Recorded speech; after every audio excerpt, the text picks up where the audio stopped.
घटनेनंतर वंचितच्या कार्यकर्त्यांनी school van फोडलेली आहे। आक्रमक होत वंचितच्या कार्यकर्त्यांनी पोलीस स्टेशन बाहेरील स्कूल व्हॅन जी आहे ती पूर्णपणे फोडून टाकली। 6 वर्षाच्या चिमुकलीवर अत्याचार झाला होता आणि यानंतर वंचितचे कार्यकर्ते आक्रमक झाले आणि त्यांनी ही स्कूल व्हॅन फोडून टाकली आहे। पुणे अत्याचार प्रकरणानंतर वंचितचे कार्यकर्ते आक्रमक झाले आणि त्यांनी दगडाने ही पूर्ण स्कूल व्हॅन फोडून टाकली। पोलिसांच्या ताब्यात ही स्कूल व्हॅन आहे। याच स्कूल व्हॅन मध्ये या 2 चिमुरड्यांवर अत्याचार झाला होता, त्यामुळे वंचितचे कार्यकर्ते आक्रमक झाले आणि त्यांनी ही स्कूल व्हॅन फोडली।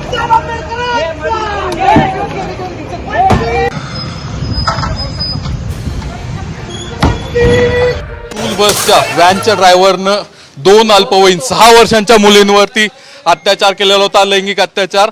त्यानंतर ही जी व्हॅन आहे या पोलीस स्टेशनच्या वानवडी पोलीस स्टेशनच्या आवारामध्येच उभी होती, जवळच पोलिसांनी उभी केली होती। वंचित बहुजन आघाडीचे 15 ते 20 कार्यकर्ते या ठिकाणी अचानक दाखल झाले आणि त्यांनी या स्कूल बसची या स्कूल व्हॅनची तोडफोड केलेली आहे।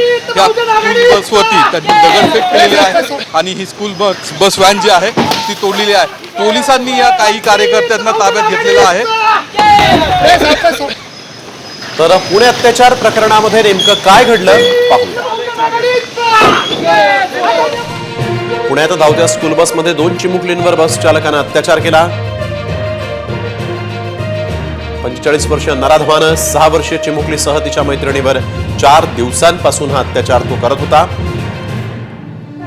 नराधम एका नामांकित शाळेतील स्कूल बसमध्ये काम करत होता। आरोपी चिमुकलींना बसमध्ये पुढे सीटवर बसवायचा। बसमध्ये चिमुकल्यांसोबत तो अश्लील चाळे करत असल्याचा आरोप आहे।